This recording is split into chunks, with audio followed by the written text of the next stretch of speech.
Bismillahirrahmanirrahim. Assalamualaikum warahmatullahi wabarakatuh.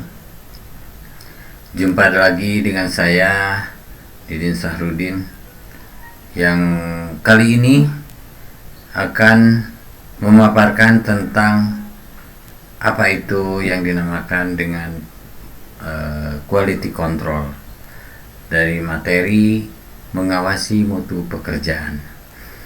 Oke teman-teman, bahwa pada bahasan hari ini itu berkaitan dengan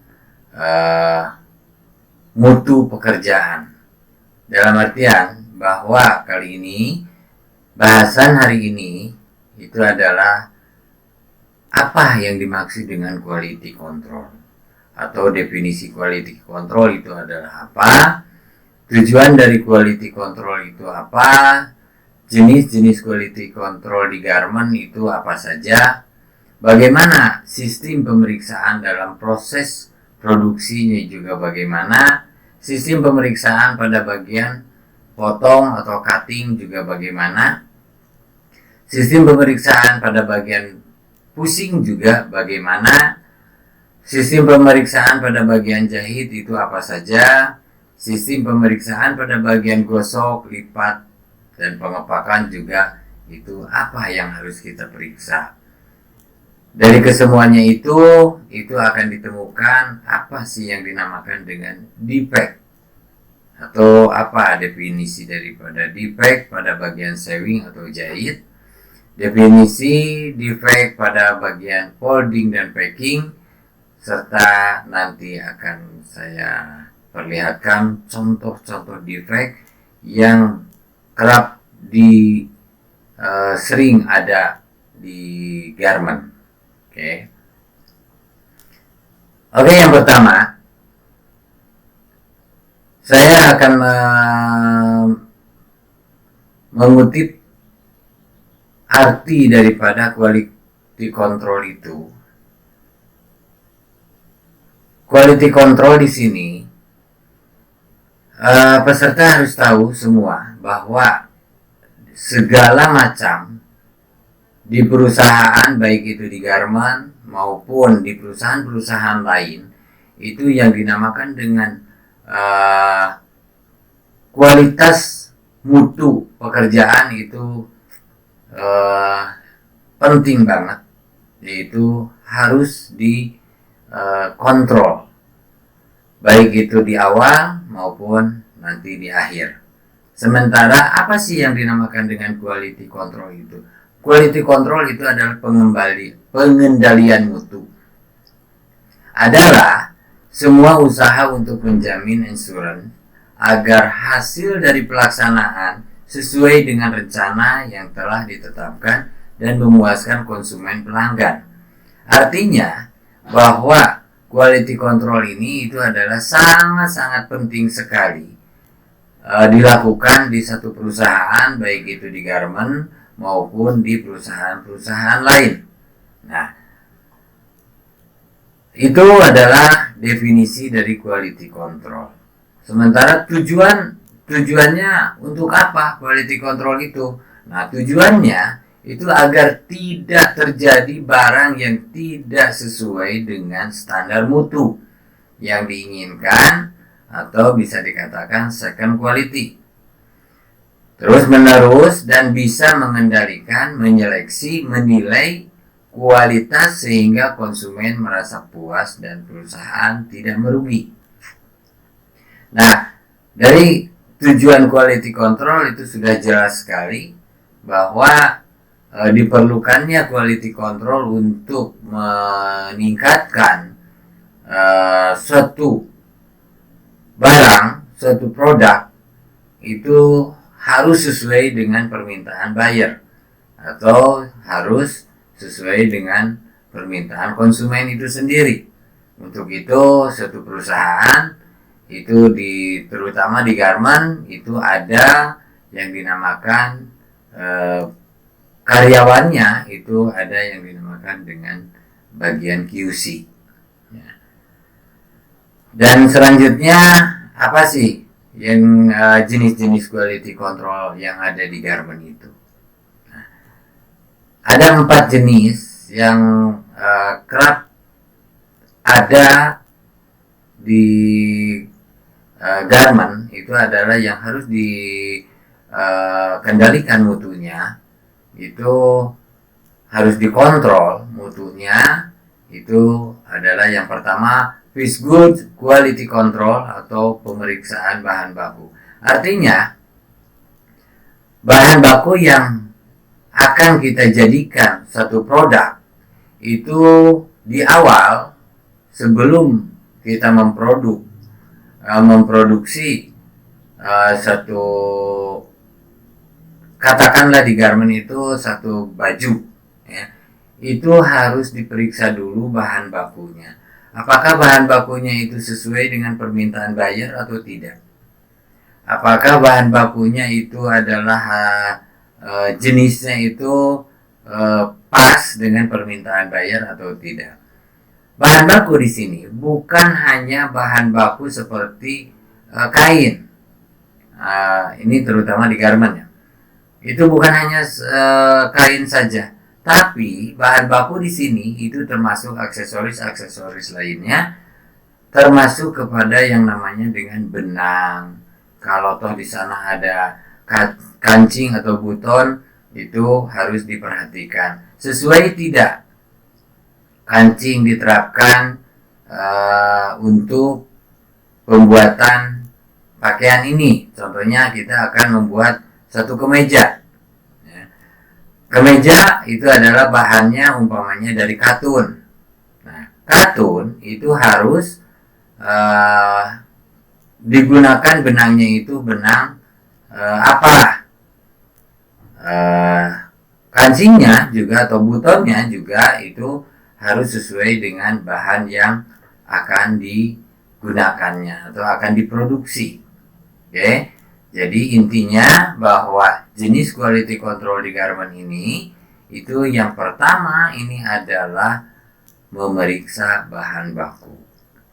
Dan yang selanjutnya itu adalah cutting department quality control.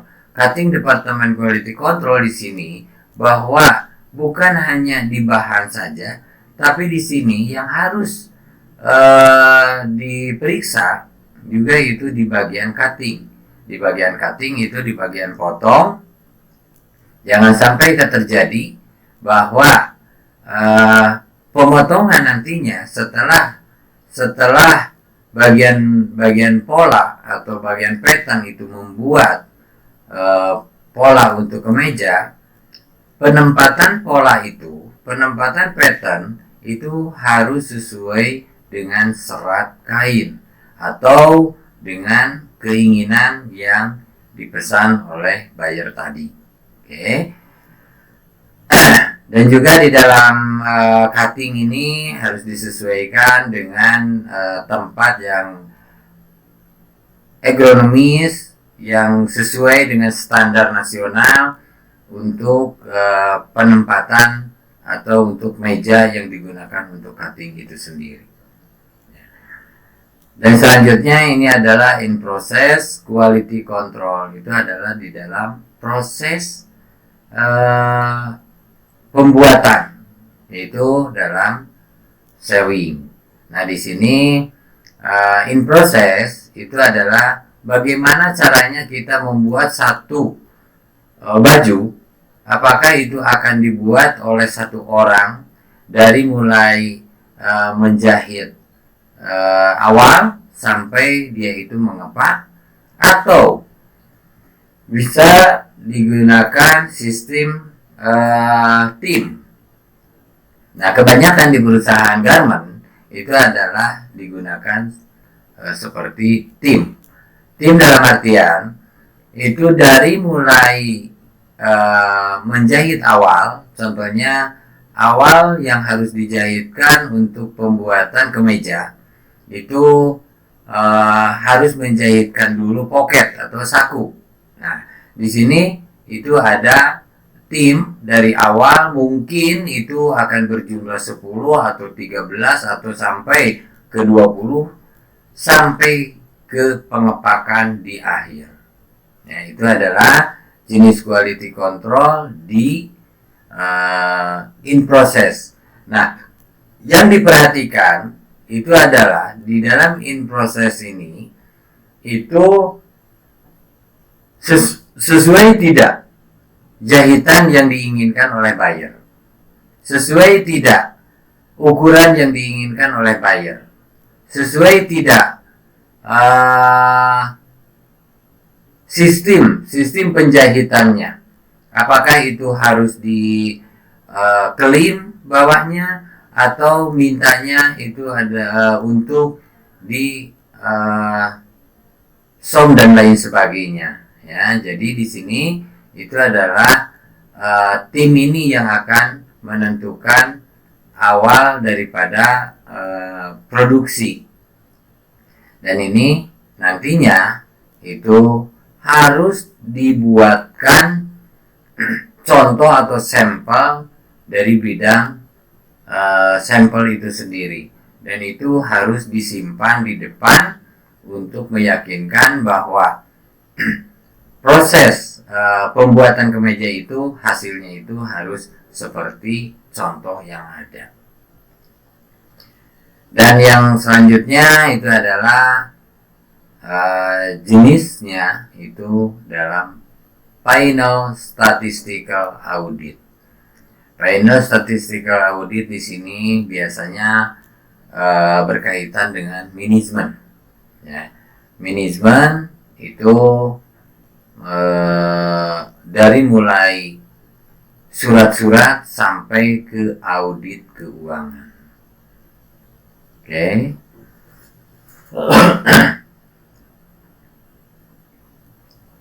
Selanjutnya kita akan melangkah kepada sistem pemeriksaan dalam proses produksi. Seperti yang dikatakan tadi, bahwa di nomor 3 itu adalah ada in process quality control. Nah, di dalam sistem pemeriksaannya itu adalah kita itu harus memperhatikan pemeriksaan di sampel. Sampel inspection, adanya inspektor pada saat staffing atau bongkar muat. Nah, di sini pemeriksaan sampel itu bagian sampel itu tidak bisa melaksanakan satu baju itu kemungkinan bisa dibuatkan satu hari full hanya membuat satu sampel. Karena apa?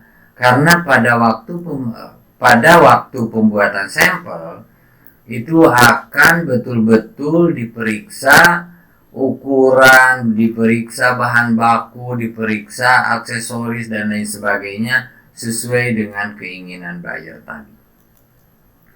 Maksudnya di sini bongkar muatnya itu yaitu harus betul-betul apakah itu pembuatan sampelnya itu bisa dikatakan sekarang dijahitkan begini, kita perlihatkan dulu ke buyer. Setelah diperlihatkan itu bagaimana caranya sehingga sampel itu bisa diterima. Nah, di sini otomatis tidak bisa langsung untuk dibuatkan dalam satu kali saja. Yang selanjutnya itu adalah pemeriksaan prosedur pada sampel. Nah, di sini juga ada QC-nya juga, quality control sampel. Di sini itu mungkin akan langsung turun yang namanya pemesan atau buyer itu sendiri untuk melihat langkah-langkah pembuatannya, untuk melihat apakah betul yang namanya bahannya itu yang diperlukan itu adalah sesuai dengan keinginan dan lain sebagainya. Ya, itu adalah pada pemeriksaan produksi. Nah, tidak kalah pentingnya di sini pada bagian cutting pun atau potong itu harus diperiksa juga. Yang pertama itu cutting. Cutting itu adalah potongan atau bisa dikatakan di sini seorang karyawan di bagian cutting itu harus memperhatikan tempatnya, juga harus memperhatikan bagaimana cara memotongnya, harus memperhatikan antara pesanan yang dibuat dengan waktu yang harus yang diberikan kepada si produksi itu sendiri. Karena buyer pun itu tidak mungkin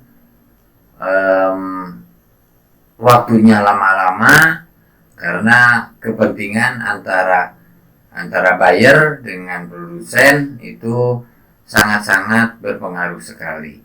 Nah, cutting di sini itu dalam pemotongan seperti yang dikatakan tadi bahwa harus disesuaikan dengan permintaan. Tidak menutup kemungkinan pattern atau pola diletakkan secara melintang kalau itu permintaannya demikian.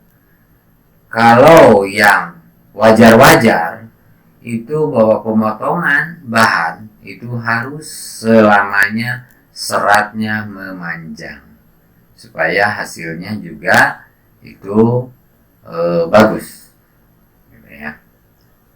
Itu yang harus diperhatikan pada bagian cutting atau bagian potong. Nah, di sini ada urutan prosedur pemeriksaan pada cutting. Nah, prosedur pemeriksaan pada cutting pun di sini akan dilakukan, jenis apa yang dipakai dalam mesin potongnya, apakah mesin potong yang kecil ataupun mesin potong yang besar. Nanti kita akan perlihatkan jenis mesin potong itu di waktu-waktu yang akan datang. Nah, untuk prosedur pemeriksaannya itu mungkin kita harus memeriksa tempatnya yang harus agronomis, yang harus standar nasional, itu ukurannya juga harus benar-benar standar nasional.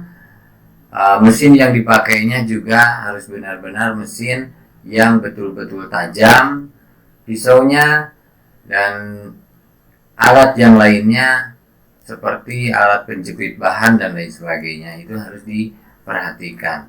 Itu harus ada yang namanya tetap harus ada quality control di bagian cutting.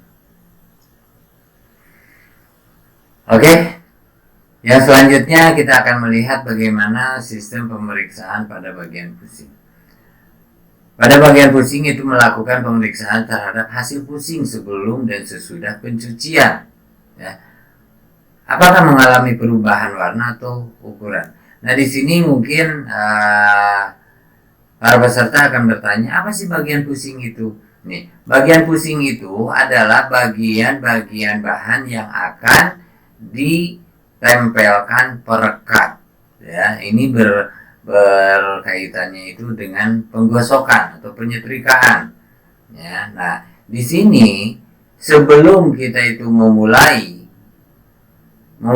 produksi itu harus dicobakan terlebih dahulu bahan yang akan digunakan dengan bahan utama dengan yang namanya perekat itu harus dicobakan dulu apakah setelah direkatkan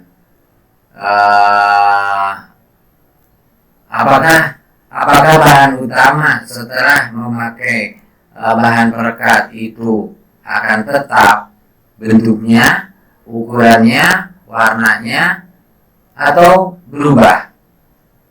Nah, ini itu harus diperiksa terlebih dahulu. Oke. Dan selanjutnya itu melakukan pemeriksaan terhadap kualitas pusing yang dihasilkan terhadap delimation dan strict throat and atau tidak, apakah bone strength sudah memenuhi standar atau tidak. Nah, untuk memeriksa terhadap kualitas pusing itu mungkin ada satu cara ahlinya. Dalam hal ini umpamanya bahan katun kalau akan memakai kain pengeras itu harus memakai kain pengeras jenis apa. Umpamanya bahan kaos itu akan memakai bahan perekat, umpamanya itu jenisnya jenis apa. Dan seperti tadi di awal, nah itu harus disesuaikan dengan standar yang diinginkan oleh buyer tadi. Oke. Dan selanjutnya kita juga di dalam pemeriksaan pusing itu harus melakukan pemeriksaan khusus untuk kain strip atau kotak, hasil pas, benar-benar lurus dan belem. Nah, dalam melakukan pemeriksaan kain juga di sana mungkin kita harus melihat jenis bahan yang akan diproduksi nanti, apakah itu jenis bahan polos ataukah jenis bahan yang garis-garis atau jenis bahan yang kotak-kotak. Nah, di sana juga harus diperhitungkan bahan yang akan dipakainya. Nah, di sini harus diperiksa terlebih dahulu. Umpamanya kalau bahan polos kita menggunakan atau memakai bahan sebanyak 1,5 meter cukup untuk tangan pendek. Tapi kalau kainnya itu kotak-kotak dan melihat contoh atau sampelnya saling beradu arah seratnya, itu kemungkinan besar itu akan lebih daripada ukuran yang polos. Nah, di sini juga harus diperiksa benar-benar di bagian sampelnya. Dan yang selanjutnya melakukan pemeriksaan apakah interlining yang digunakan sudah sesuai dengan yang ditentukan oleh buyer atau tidak. Nah, di sini juga kita harus memadupadankan antara bahan baku dengan interlining. Interlining di sini itu yang dimaksudnya itu adalah kalau bahasa kita ini adalah puring, ya. Jadi kalau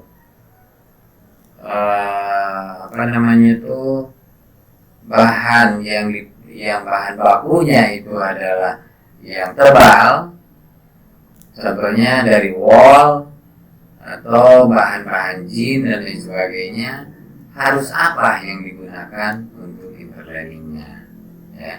Jadi di sini juga berada di bagian sampel juga yang akan mengecek atau memeriksa kualitas yang akan digunakan nanti. Nah, di sini ada sistem pemeriksaan pada bagian jahit. Ini yang paling disorot oleh si buyer itu sendiri. Selain yang tadi, ya. Nah, ini yang paling banyak karyawannya itu adalah di sini, yaitu di bagian jahit atau di bagian sewing. Ya. Nah, di sini ada yang namanya bagian ini pemeriksaan pada proses sewing.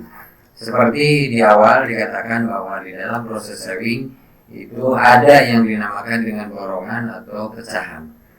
Ya, kalau kita itu di konveksi atau di perusahaan besar garment, itu kebanyakan itu dilakukan dengan tim, ya, dari mulai awal sampai akhir. Ada bagian untuk menyambungkan bahu, itu satu orang. Untuk menempelkan poket itu juga satu orang. Untuk menjahitkan lengan sisi kelim dan lain sebagainya, sampai kepada bagian QC dan juga penggosokan sampai terakhir itu pengepakan. Di sini adalah alur atau urutan pemeriksaan pada bagian sewing. Nah, juga di sini harus kita yang tadi dikatakan bahwa di dalam perusahaan besar itu harus tahu pedoman produksi untuk tim itu sendiri, atau bisa dikatakan worksheet. Ini penting sekali di dalam pekerjaan yang berupa tim. Dan selanjutnya itu proses dengan layout sampai baju jadi. Seperti tadi, sampai baju jadi itu dari awal penjahitan sampai pengepakan itu harus betul-betul bisa dikatakan lingkaran setan, ya. Dari mulai masuk sampai keluar itu harus ada orang yang memegangnya, ya. Nah, di dalam jahit itu banyak sekali yang harus diperiksa atau yang harus dikontrol.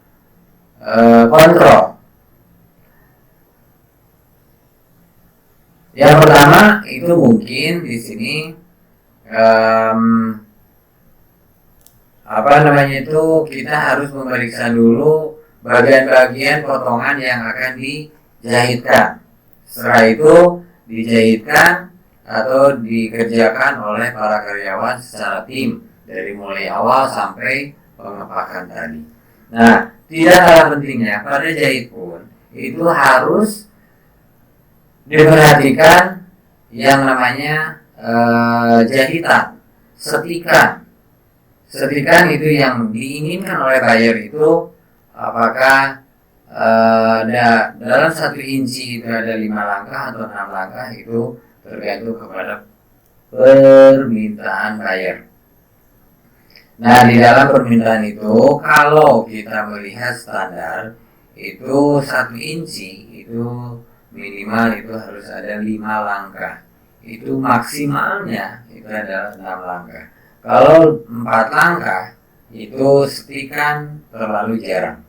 Lebih daripada 6 itu setikan agak merapat. Ya. Juga harus dilihat di situ harus hasil jahitannya, apakah jahitannya itu rapi atau jahitannya itu loncat-loncat dan lain sebagainya. Nanti akan kita perlihatkan contohnya. Yang mana sih yang harus dikontrol untuk jahitan yang loncat-loncat, untuk yang gumpal di bawah. Oke, mohon maaf ya.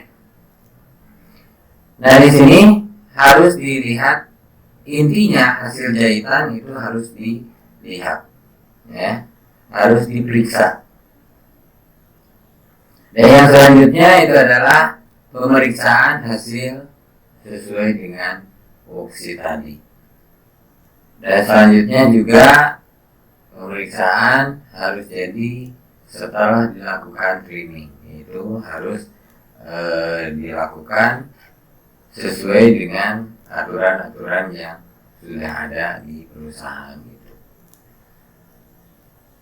Dan semuanya itu harus dicatat di belangko yang sudah disediakan, ya. Jadi intinya bahwa quality control di jahit itu harus dilihat apakah bahannya itu tersangkut benang sehingga tersangkut jarum maksudnya, sehingga benangnya keluar atau putus. Itu harus dicatat atau dikasih tanda. Biasanya itu dikasih tanda panah berwarna merah, ya. Dan itu bagian QC nanti itu yang akan menandai itu apakah produk tersebut bisa diperbaiki atau tidak, ya. Dan itu akan semuanya tercatat di akhir pemeriksaan. Oke, selain daripada pemeriksaan di bagian jahit, tidak kalah pentingnya itu pemeriksaan di bagian gosok. Setelah gosok di bagian lipat dan pengepakan. Ya.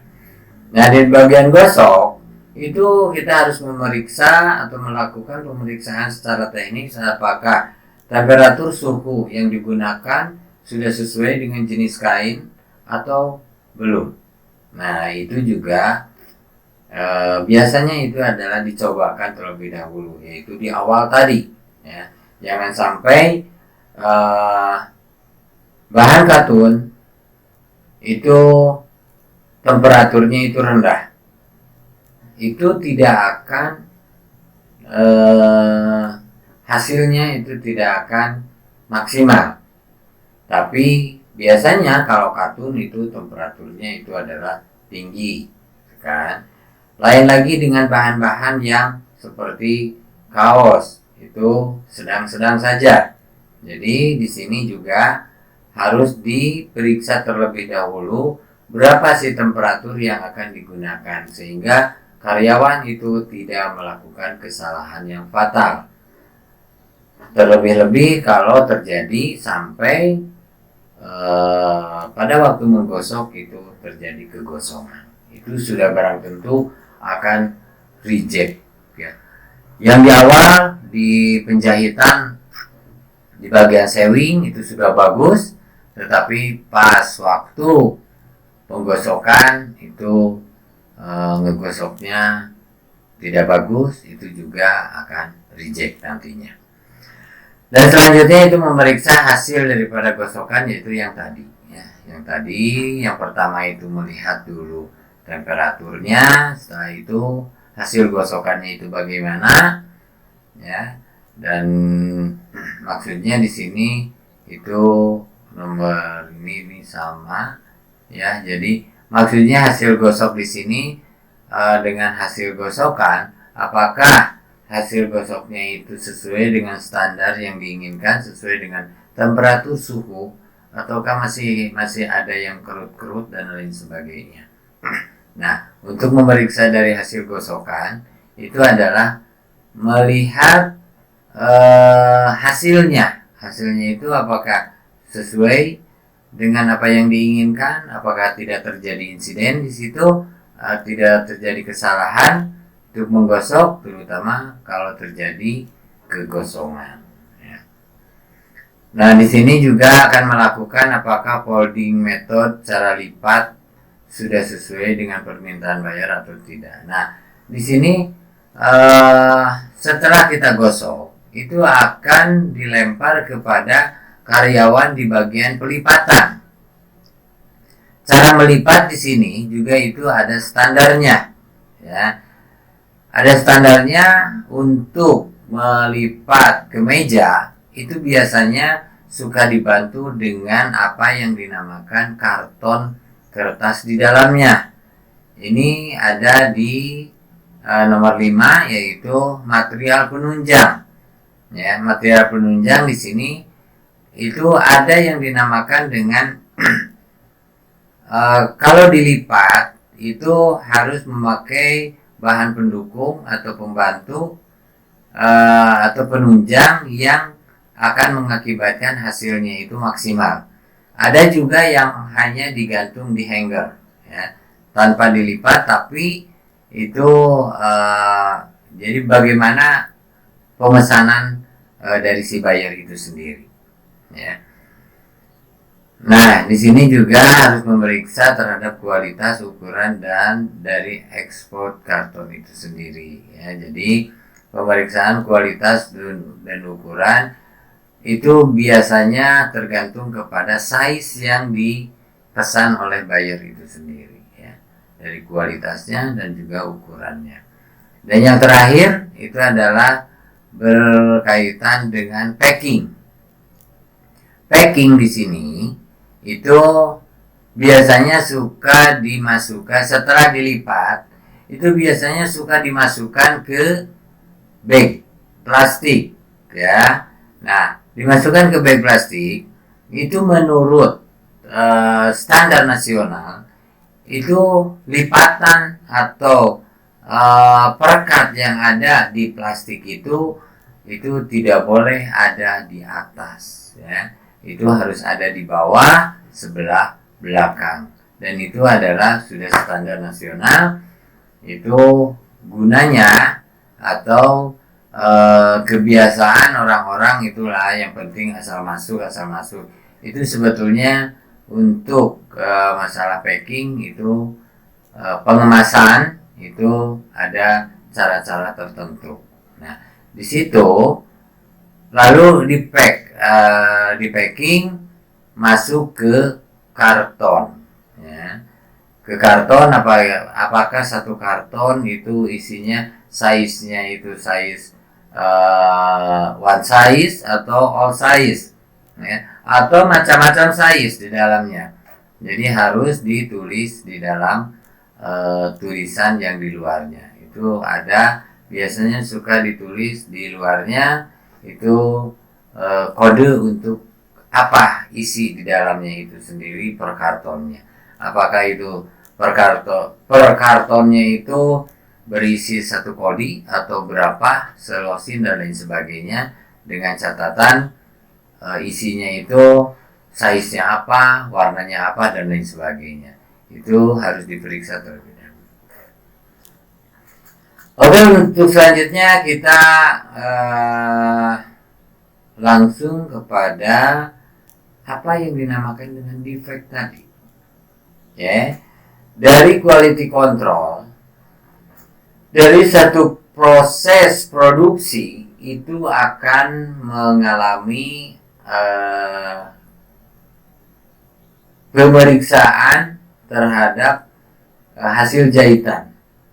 Nah, defect itu adalah cacat. Nah, itu yang harus diperbaiki.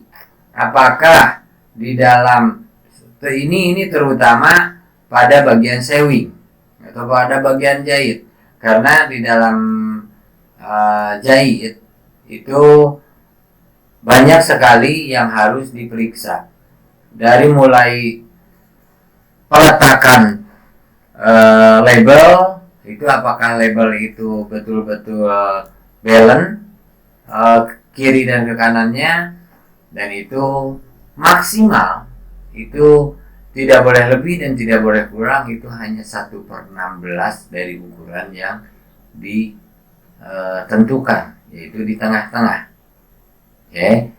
Dan itu kalau terjadi itu melebihi, itu akan jadi reject, dan itu harus diganti atau dilakukan perubahan. Dan yang lainnya itu adalah penempatan label-label yang lainnya. Apakah biasanya itu ada yang sistemnya itu di stick balik, ada yang sistemnya langsung kena obras dan lain sebagainya, dan itu harus kontrol juga di sini oleh bagian QC, itu tentang cacat-cacat yang semacam itu atau defect-defect yang ada pada bagian sewing itu.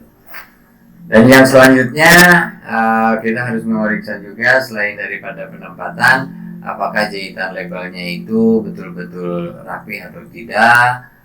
Dan di sini tidak kalah pentingnya itu adalah dalam, kalau kemeja itu biasanya itu suka ada yang dijahitnya itu polar atau yang dinamakan dengan kerah, ya.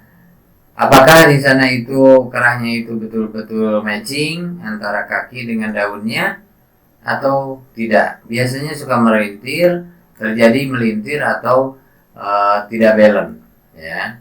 Dan itu kalau melintir itu biasanya itu bukan kesalahan di karyawan sewing, tapi itu biasanya kesalahan di bagian potong, salah menyimpan patternnya atau polanya, biasanya melintang atau miring dan lain sebagainya, atau tidak sesuai dengan arah serat yang diinginkan. Oke. Dan selanjutnya pemasangan kaki kerah juga untuk ke badan itu tidak boleh lebih daripada melebihi 1/16 dari ukuran yang sebenarnya. Ya, jadi contohnya di sini. Nah, untuk kaki kerah di sini ini harus benar-benar ngepas, ya. Apalagi nonjol ke depan atau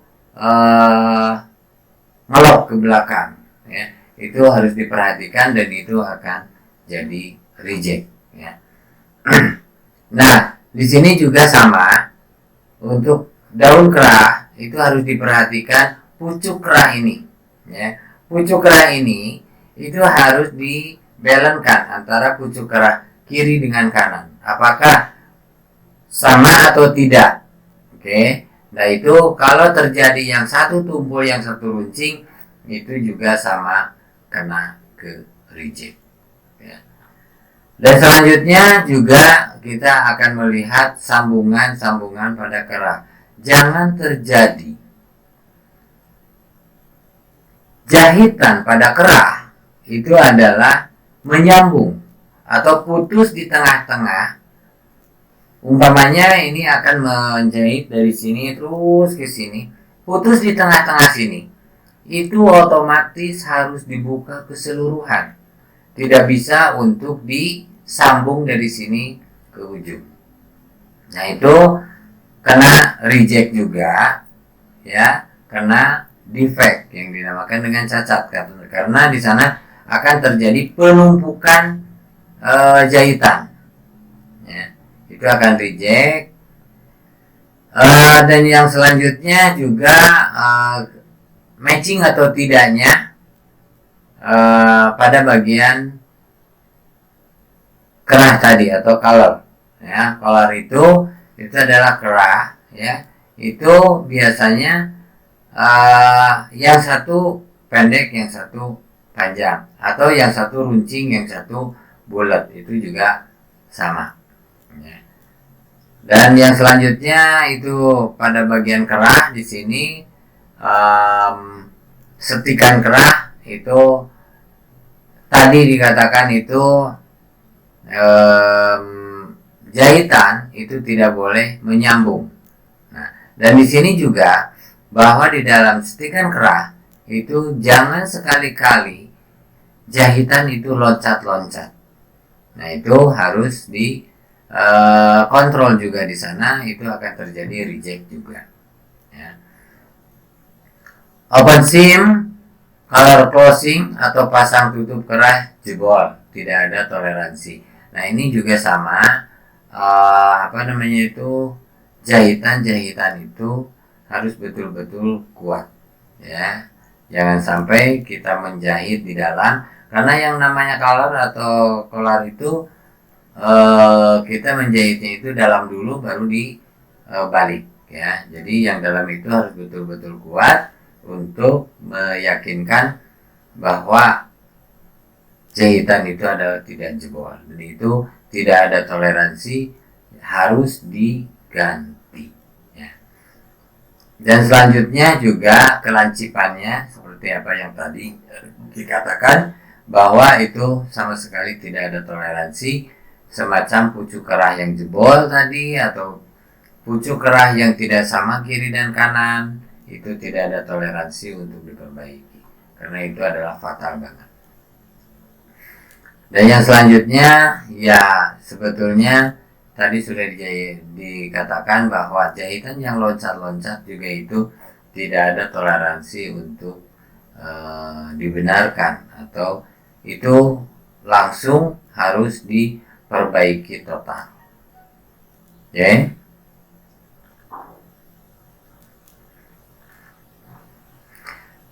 Dan selanjutnya kita akan melihat bagaimana penyimpanan yang catat pada waktu buton dipasangkan. Di sini kalau buton atau kancing itu terjadi kerusakan, itu juga sama, tidak ada toleransi untuk ini, tapi harus diganti langsung. Juga penjebolan pada penggabungan, ya. Penggabungan di sini adalah antara itu jahitan sama dengan jahitan buton tadi, ya.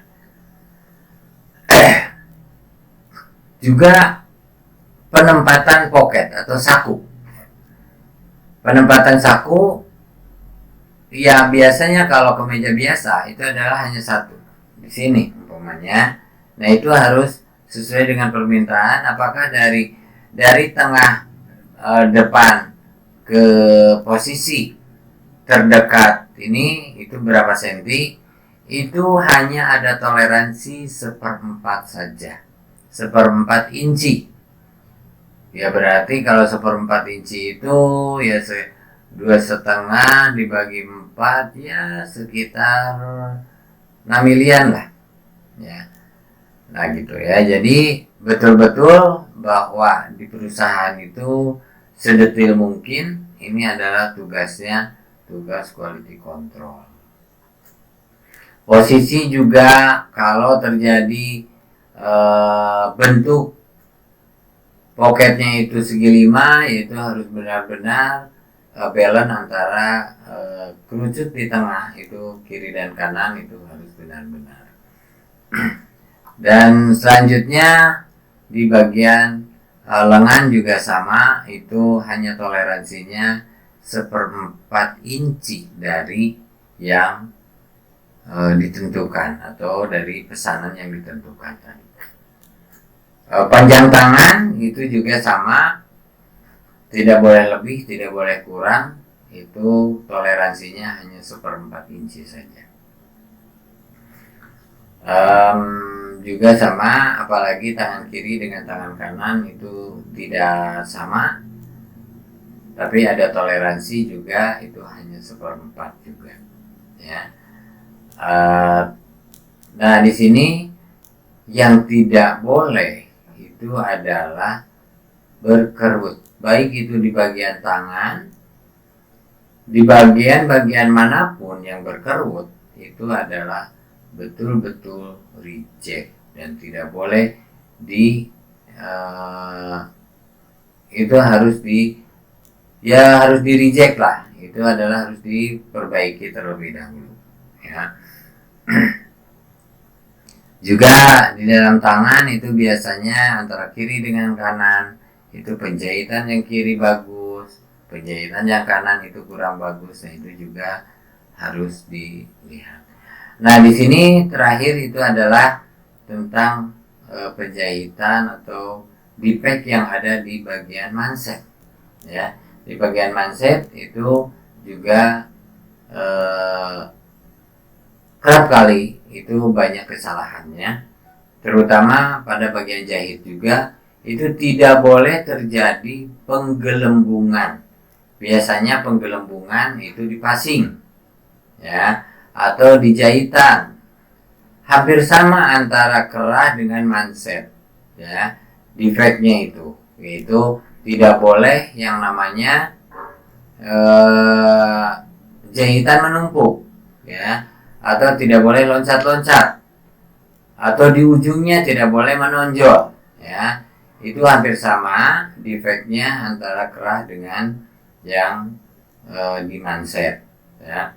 Dan selanjutnya juga biasanya itu ada jarum tumpul.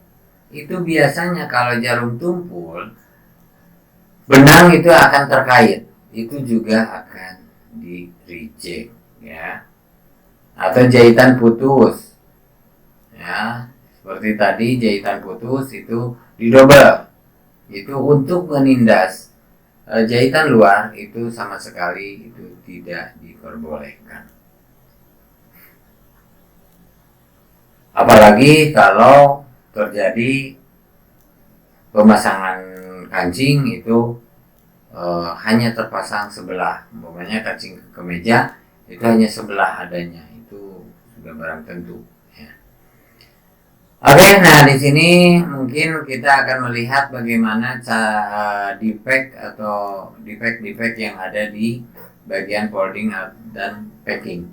Nah, di situ kalau di defect yang ada di bagian packing atau folding itu dalam pelipatan itu harus benar-benar seperti tadi dikatakan, itu harus benar-benar memakai bahan pendukung, terutama pada bagian kerah, ya, karena konsumen atau buyer itu akan melihat penampilan terlebih dahulu, ya. Setelah itu baru melihat kualitas di dalamnya. Terutama pada bagian kerah, ya, pada bagian kerah di sini harus betul-betul apakah beradunya kaki kerah yang kiri dengan kanan itu matching enggak. Kalau itu kerahnya itu untuk kerah berdasi, ya.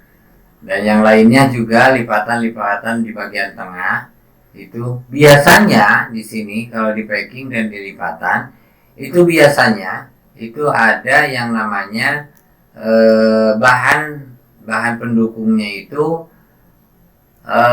karton yang berbentuk badan dan sedikit ada di bagian kerahnya, dan itu kalau terjadi melipat dan sobek itu juga harus diganti, ya. Oke, dan lain halnya seperti pemasangan saku seperti tadi itu sama, tidak boleh tidak, itu harus benar-benar matching antara kiri dan kanan. Kalau juga sama itu harus sempurna, dan juga plastik pada bagian pengemasan itu juga kalau terjadi kesobekan itu harus diganti, ya. Gosokan yang tidak rapi juga itu kena kepada QC. Pemasangan jarum pentul tidak baik untuk perusahaan di garment itu. Dan yang lainnya lipatan-lipatan kiri kanan itu yang tidak seimbang itu akan di reject juga. Atau tutup saku yang tidak menutupi secara sempurna juga sama.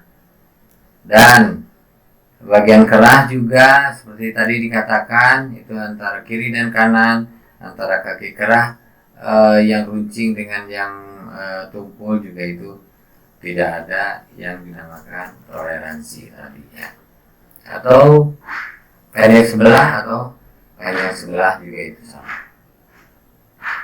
Dan selanjutnya mengenai size juga, itu size itu biasanya di dalam satu karton itu tidak bercampur. Umpamanya karton A itu adalah size-nya size L, size M, size S dan lain sebagainya. Dan itu harus benar-benar diperhatikan di bagian packing.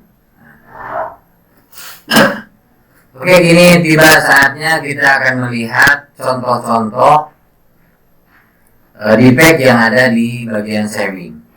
Nah, ini yang pertama, contoh yang ini menggumpal di atas atau menggumpal di bawah.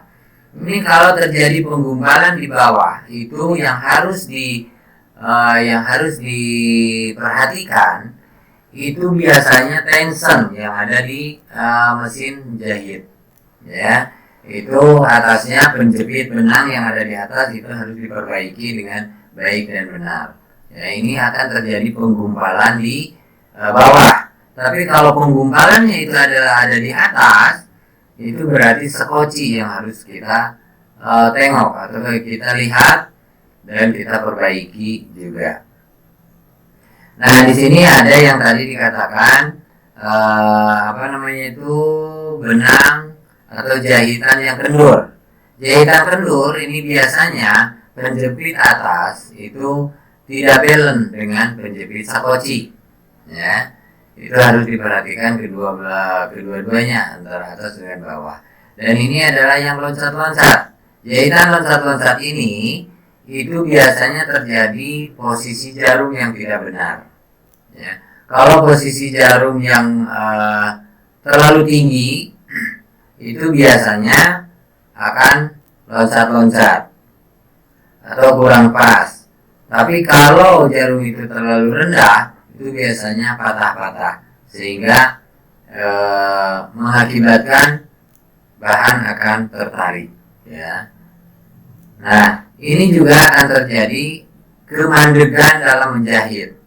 Itu kemandegan dalam menjahit di sini ini yang harus diperhatikan itu adalah penyimpanan sapoci, pemasangan sapoci.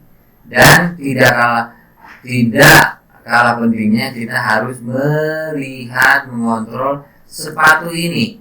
Apakah sepatu ini masih baik untuk digunakan menjahit atau tidak. Ini akan terjadi kemandegan dalam menjahit. Oke.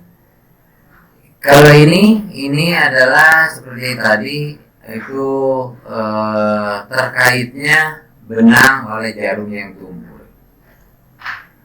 Nah, ini sama juga di sini. Ini tidak normalnya jahitan. Ini akan terjadi antara skoci yang tidak bagus dengan jepitan tension yang tidak seimbang. Ya. Oke, dan ini juga sama. Ini sama seperti yang ini. Itu adalah terkaitnya benang oleh jarum yang tumpul tadi. Nah, kalau ini adalah benang kusut, ya, benang kusut antara bawah dengan atas. Ini yang fatal untuk di dalam menjahit. Karena apa? Karena sebelum menjahit ini benang itu istilahnya tidak, posisinya itu tidak benar, terutama di skoci. Ya, skoci dan tension itu harus dilihat dengan baik dan benar. Ya. Oke, itu mungkin yang bisa saya sampaikan dalam hal ini. Mudah-mudahan materi quality control ini bisa bermanfaat untuk para peserta, baik itu di program PKK maupun di program PKW, karena yang namanya quality control itu bisa terjadi di wirausahawan atau kita berusaha sendiri, mandiri, atau di perusahaan. Oke, quality control ini itu adalah penting sekali untuk dilakukan di salah satu perusahaan atau kita mengadakan satu wirausaha kecil, UMKM. Contohnya itu selalu harus ada yang dinamakan dengan QC. Itu mungkin yang bisa saya sampaikan untuk materi quality control ini. Jangan lupa, seandainya peserta puas dengan apa yang dikatakan saya tadi, tolong di like dan komen, dan jangan lupa di subscribe di channel ini. Terima kasih. Wassalamualaikum warahmatullahi wabarakatuh.